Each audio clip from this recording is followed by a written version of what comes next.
Hello everyone, so this is the third tutorial revision part और इसके बाद में शायद और रिलीज़ नहीं हो पाएगा क्योंकि आज ही हमारा एग्जाम है। तो ये CSV फाइल के बारे में मैं यहाँ पर बताता हूँ कि CSV फाइल्स क्या होती हैं। CSV फाइल्स जो होती हैं हमारी कॉमा सेपरेटेड फाइल्स होती हैं, कॉमा सेपरेटेड वैल्यूज़ होती हैं, ठीक है। तो ये हम चाहें तो एक्सेल में बना सकते हैं या किसी टेक्स्ट एडिटर के अंदर इस तरह की CSV फाइल्स बना सकते हैं जहाँ पर वैल्यूज़ को हम कॉमा से सेपरेट करते हैं। सो CSV फाइल के साथ में कैसे इंटरफेस करना है, यानी पाइथन से डेटा हमारे को CSV फाइल में स्टोर कराना है या CSV फाइल से हमारे को पाइथन में डेटा लेके आना है, डेटा फ्रेम में स्टोर कराना है, then we are using two functions read CSV and toCSV. Let's talk about it. So reading CSV files यानी हमको क्या करना है, CSV फाइल चाहे वो एक्सेल के अंदर हो सकती है, हमने उसको क्या किया, रीड किया और उसको किसी पाइथन के डेटा फ्रेम में, means we are interacting two different things कि हम पाइथन को किससे इंटरफेस करा रहे हैं, किसी एक डेटाबेस से करा रहे हैं, बैक एंड से करा रहे हैं यहाँ पर। तो देखो ये हमारा सपोज एक डेटा फ्रेम है, डेटा फ्रेम और ये हमारे क्या है, CSV फाइल है। हमारे को डेटा क्या करना है, यहाँ से यहाँ पर लेकर के आना है और डेटा फ्रेम के अंदर स्टोर कराना है। सपोज ये हमने एक CSV फाइल बना रखी है एक्सेल के अंदर, ठीक है। अब हम कोई ऐसा कमांड लिखें कि वो CSV फाइल में जो भी डेटा है वो डेटा फ्रेम के अंदर आ जाए, पाइथन के डेटा फ्रेम के अंदर। सो हमारे इस तरह से हमारा डेटा यहाँ पर आ सकता है, ठीक है। Just a minute. तो ये वाला डेटा हमारे को कहाँ लेकर के आना है, यहाँ पर लेकर के आना है। तो मेथड जो हमारे पास में जो यूज़ होता है वो रीड CSV मेथड यहाँ पर यूज़ होता है, ठीक है। तो रीड CSV के अंदर क्या है, हमारे पास में चार चीज़ें हम इसके अंदर यूज़ कर सकते हैं। एक तो जो पैरामीटर्स होते हैं, एक तो होता है पाथ, यानी पाथ कोई नाम नहीं है लेकिन हमको फर्स्ट जो आर्गुमेंट देना होता है वो दैट इज़ द पाथ, यानी CSV फाइल का पाथ कहाँ है, कहाँ से हमारे को डेटा रीड करना है। सेकंड हमारे पास में, क्योंकि हम CSV फाइल के साथ में काम कर रहे हैं तो सेपरेटर हमारा क्या हो जाएगा, यहाँ पर कॉमा हो जाएगा, हम चेंज भी कर सकते हैं सेपरेटर को। थर्ड आर्गुमेंट होता है हमारे पास में हेडर। हेडर का मतलब होता है कि क्या हमारे को जो डेटा जो रीड करना है उसमें हेडर कितना, अगर हेडर 0 होगा तो यानी पूरा का पूरा डेटा, यानी जो हमारे पास में ऊपर कॉलम के नेम्स होंगे वो भी इंपोर्ट होकर के आएंगे डेटा फ्रेम के अंदर। अगर हमने हेडर इक्वल्स टू 1 कर दिया तो ऊपर की एक रो जो हमारी हेडर रो है वो उसको एक रो को ही हेडर मानेगा, उसको छोड़ देगा, डेटा नहीं लेकर के आएगा। अगर हम 2 कर देंगे तो ऊपर की 2 रोज जो है वो स्किप हो जाएंगी। नेम्स के अंदर हम चाहें तो जो हमारे CSV फाइल में हो सकता है कॉलम के नाम अलग हो, लेकिन हम डेटा फ्रेम में उन कॉलम के नाम को अलग शो करना चाहते हैं, then we can write the names argument. Let's do the practical of this one.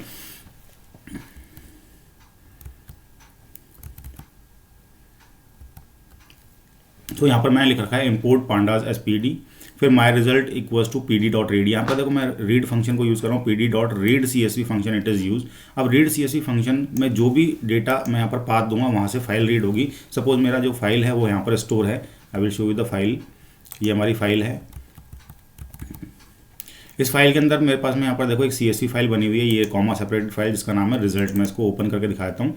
ये फाइल जो है हमारी इस तरह की फाइल है, थोड़ा सा जूम कर देता हूँ मैं इसको। ये हमारी फाइल है, इसमें ये वाला डेटा हमारे पास में स्टोर है।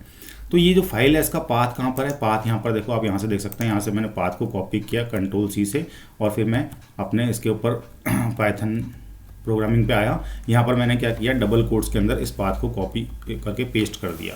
लेकिन ध्यान रखें यहाँ पर जो हमारे पास में जो स्लैश होते हैं वो फॉरवर्ड स्लैश यूज़ होंगे इंस्टेड ऑफ बैकवर्ड। मैंने सभी को चेंज कर दिया फॉरवर्ड स्लैश, ठीक है। और इस फाइल का नाम हमारा जो था वो रिजल्ट, तो मैंने यहाँ पर लिख दिया रिजल्ट डॉट, और किस तरह की फाइल थी, एक CSV फाइल थी। मैंने यहाँ पर इसको ब्रैकेट को ओपन कर लिया, यानी पहला आर्गुमेंट हमने दे दिया यहाँ पर पाथ।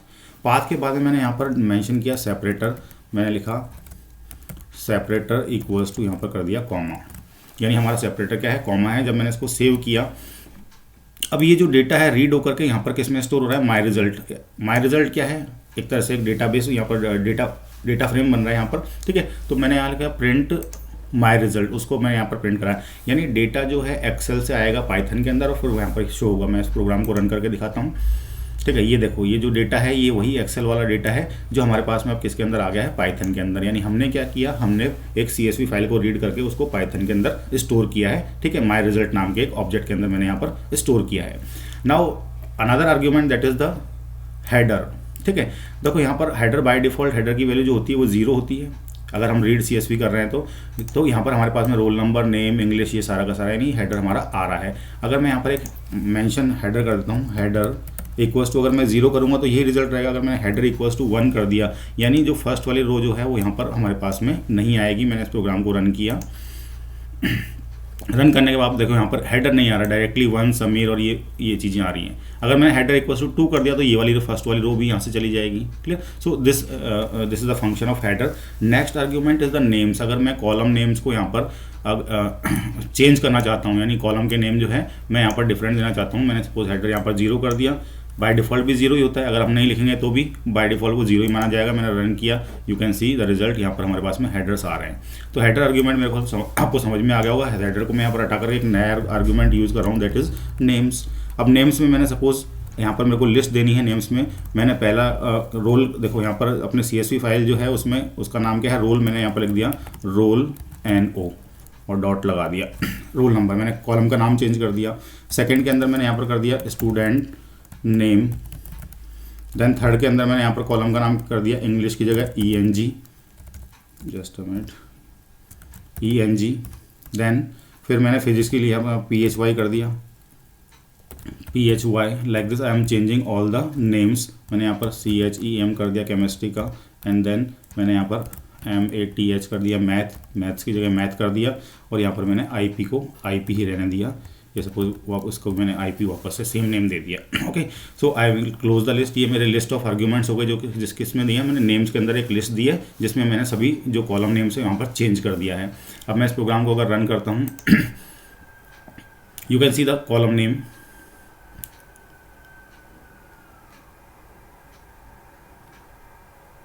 देखो यहाँ पर हमारे पास कॉलम नेम क्या आ रहे हैं, roll number. Then student name, student की जगह क्या आ रहा है, स्टूडेंट नेम। ये हमारा दूसरा वाला कॉलम है क्योंकि मैंने यहाँ पर हेडर आर्ग्यूमेंट को यहाँ पर यूज़ नहीं किया है। ठीक है, अगर मैं चाहूँ यहाँ पर इसको हेडर को मैं यहाँ पर एक यूज़ कर सकता हूँ। ठीक है, मैंने लिख दिया हेडर इक्वल्स टू 0 और मैं यहाँ पर प्रोग्राम को रन करता हूँ। यू कैन सी यहाँ पर जो नेम्स आ रहे हैं वो क्या आ रहे हैं, स्टूडेंट। अगर रोल नंबर आ रहा है रोल की जगह, देन स्टूडेंट नेम लिखा हुआ आ रहा है, इंग्लिश की जगह ENG लिखा हुआ आ रहा है, फिजिक्स या PHY लिखा हुआ आ रहा है। So this is the work of the names argument. It is not name, it is names argument. Okay, now coming to this one, तो हमारे पास में रीड CSV फंक्शन हो गया। पाथ हमने देख लिया, पाथ क्या होता है, सेपरेटर क्या होता है, हेडर क्या होता है और नेम्स क्या होता है। अब इसको अपोजिट सिचुएशन पे लेकर चलते हैं कि अब हमारे पास में क्या है कि जो भी डेटा फ्रेम है और जो CSV फाइल है, अब हमारा डेटा फ्रेम से और CSV फाइल की तरफ जा रहा है, यानी अपोजिट हो गया। यानी हमारे पास में पाइथन में डेटा है लेकिन मुझे उसको किसी एक्सेल फाइल के अंदर सेव करना है, CSV फाइल के अंदर सेव करना है। ये CSV फाइल में डेटा अगर हमको लेके जाना है तो हमारे पास में जो मेथड है, तो मेथड यहाँ पर रीड CSV ना होकर के यहाँ पर हो जाएगा हमारा toCSV। मेथड जो हमारा toCSV है यहाँ पर। ठीक है, तो ये जो डेटा है यहाँ जा रहा है और हमारा मेथड क्या है, toCSV। इसमें मैंने थोड़ा सा करेक्शन किया, दिस इज toCSV। यहाँ पर भी फर्स्ट हमारे को पाथ देना है, यानी कौन सी फाइल के अंदर हमारे को डेटा स्टोर करना है। ठीक है, तो जो भी हम पाथ दे रहे हैं, ठीक है, वहाँ पर जिस फोल्डर का नाम होना चाहिए, फाइल तो ये ऑटोमेटिकली जो हम नाम देंगे वो क्रिएट हो जाएगी, लेकिन जो फोल्डर है वहाँ पर बना हुआ होना चाहिए। ठीक है, सेकंड आर्ग्यूमेंट होता है यहाँ पर इंडेक्स। इंडेक्स का मतलब जो रो के लेबल्स हैं वो हमारे को दिखने चाहिए या नहीं दिखने चाहिए, वो भी जाने चाहिए या नहीं जाने चाहिए। हेडर का मतलब हो गया कॉलम का लेबल्स, क्या वो भी हमारे को एक्सपोर्ट करना है CSV फाइल के अंदर या नहीं करने, तो इसकी वैल्यू जो होती है बूलियन होती है। ठीक है, सेपरेटर हम यहाँ पर चाहे तो चेंज कर सकते हैं। बाय डिफॉल्ट सेपरेटर हमारा क्या हो गया, यहाँ पर कॉमा हो गया। Let's see it how to send the file. This is our code. मैंने यहाँ पर क्या किया, यहाँ पर फंक्शन यूज़ किया मैंने।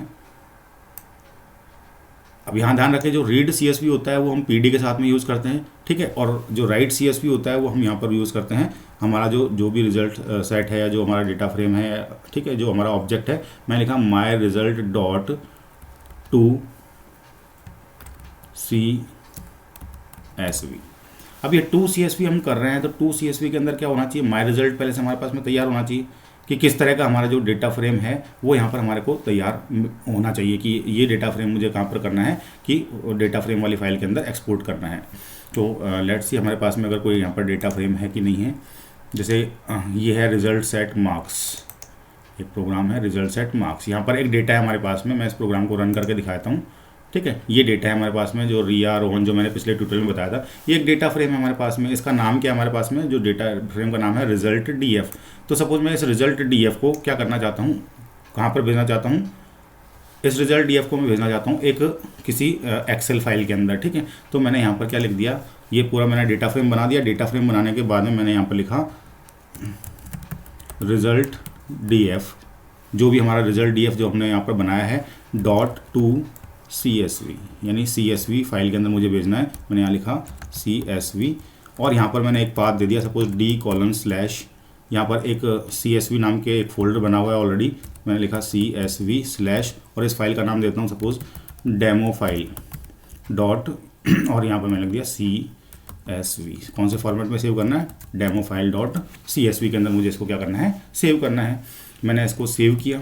Okay, I am not going to print it, यहाँ पर मैं इसको प्रिंट नहीं करवा रहा हूँ, ठीक है। मैं सिर्फ इसको एक्सपोर्ट कर रहा हूँ, कहाँ पर, CSV फाइल के अंदर भेज रहा हूँ इसको, क्लियर। उसका पाथ मैंने यहाँ पर दे दिया ये, ठीक है। लेट्स सी कि हमारे पास में डी के अंदर CSV फोल्डर बना हुआ है नहीं बना हुआ है।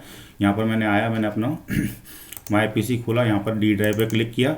यहाँ पर डी ड्राइव के अंदर एक ऑलरेडी CSV नाम का, इसके अंदर हमारे पास में एक ही फाइल है डेमो रिजल्ट, लेकिन मैंने यहाँ पर दिखाया डेमो फाइल, ठीक। तो जब मैं इस प्रोग्राम को यहाँ पर रन करता हूँ यहाँ पर मैंने इस प्रोग्राम को रन किया, एक नई फाइल क्रिएट हो जाएगी डेमो फाइल डॉट CSV, जिसमें डेटा कौन सा वाला आ जाएगा, ये जो रिजल्ट DF वाला डेटा एक्सेल के अंदर चला जाएगा। मैंने इसको रन किया, ये प्रोग्राम हमारा रन हो चुका है, ठीक है, क्योंकि मैंने प्रिंट तो करवाया नहीं, यहाँ पर कोई रिजल्ट नहीं आ रहा। अगर हम जाएंगे डी ड्राइव के अंदर, डी ड्राइव में देखो एक और यहाँ पर फाइल क्रिएट हो गई है, ठीक है। आप देख सकते हैं यहाँ पर फाइल 2 हो गई हैं, एक तो हमारी डेमो फाइल है और एक डेमो रिजल्ट है। डेमो रिजल्ट पुरानी वाली फाइल है, डेमो फाइल पे हम क्लिक करेंगे तो यहाँ पर जब हमने इसको ओपन किया, यू कैन सी वही वाला रिजल्ट हमारा एक्सेल के अंदर यहाँ पर आ चुका है, क्लियर। सो यहाँ पर भी हम कुछ आर्गूमेंट्स को यूज़ कर सकते हैं। आर्गूमेंट्स हम कौन कौन से यूज़ कर सकते हैं यहाँ पर, एक तो हमारे पास में होता है इंडेक्स। देखो अभी जो हमारी फाइल है उसके अंदर इंडेक्स आया हुआ है, मैथ, साइंस एंड हिंदी। अगर मैं index equals to false, by default तो ट्रू होते हैं दोनों, अगर मैं फॉल्स कर दूंगा तो यहाँ पर ये वाला डेटा, या तो अगर मैं इंडेक्स इक्वल्स टू फॉल्स कर देता हूँ तो ये वाले लेबल नहीं आएंगे। अगर मैं कॉलम इक्वल्स टू फॉल्स कर देता हूँ तो हमारे पास में, sorry, header equals to false कर देता हूँ तो हमारे पास में ये वाला डेटा नहीं आएगा। लेट्स ट्राई इट, कि मैंने यहाँ पर लिख दिया एक हेडर इक्वल्स टू फॉल्स, लेकिन अगर आप इसको रन करें तो पहले ध्यान रखें, क्योंकि वो हमारी फाइल ओपन है CSV फाइल, तो पहले हमको उसको क्लोज करना पड़ेगा, then only you can see the changes. यहाँ पर मैं इसको सेव किया और इसको रन किया, हमारा डेटा जो है एक्सपोर्ट हो चुका है। और मैंने यहाँ पर इसमें जा करके इस डेटा को जब ओपन करके देखा, ठीक है, यानी पहले वाली फाइल जो हमारी ओवरराइट हो चुकी है। देखो यहाँ पर कोई भी इंडेक्स नहीं आ रहा है, कोई भी स्टूडेंट का नेम नहीं आ रहा है, ठीक है। इसी तरह से अगर मैं यहाँ पर जो हेडर इक्वल्स टू फॉल्स कर देता हूँ, ये sorry index equals to false कर देता हूँ, इंडेक्स इक्वल्स टू यहाँ पर मैंने फॉल्स कर दिया, तो हमारे पास में यहाँ पर कोई रो लेबल भी यहाँ पर नहीं आएगा। तो पहले मैं इसको फाइल को क्लोज कर देता हूँ। क्लोज करने के बाद में जब मैंने इस प्रोग्राम को रन किया तो वो फाइल हमारी ओवरराइट हो चुकी है। ओवरराइट होने के बाद में मैंने उसको डबल क्लिक करके ओपन किया, तो यहाँ पर देखो आप, ना तो हमारे पास में कोई रो लेबल आ रहा है, ना ही हमारे पास में कोई कॉलम लेबल यहाँ पर आ रहा है। Okay, so the last is the separator. मैं चाहूँ तो यहाँ पर सेपरेटर भी एक प्रोवाइड कर सकता हूँ। I can change the value of the sub separator.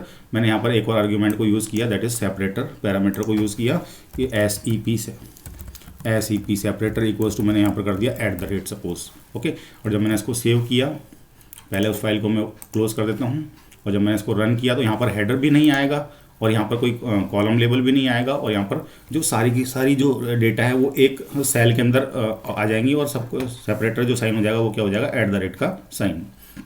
Let's see it. मैं इसको ओपन किया, यहाँ पर देखो किस तरह का हमारा डेटा है, और जो भी डेटा है वो किससे सेपरेट हो रहा है, हमारा @ साइन से। Clear. So this is all about the reading and writing in the CSV file. तो जो इसके जो आर्ग्यूमेंट्स होते हैं, जो पैरामीटर्स होते हैं, उनका नाम आप ध्यान रखेंगे कि कौन कौन से आर्ग्यूमेंट होते हैं। पाथ होता है, सेपरेटर होता है, हेडर होता है। तो this is about the complete, क्योंकि अब हमारे सिलेबस में जो MySQL से तो कनेक्टिविटी है नहीं इसकी, अब सिर्फ हमको CSV फाइल से डेटा रीड करवाना है और CSV फाइल में डेटा डालना है। So thank you very much for watching this video and best of luck for exam. Thank you.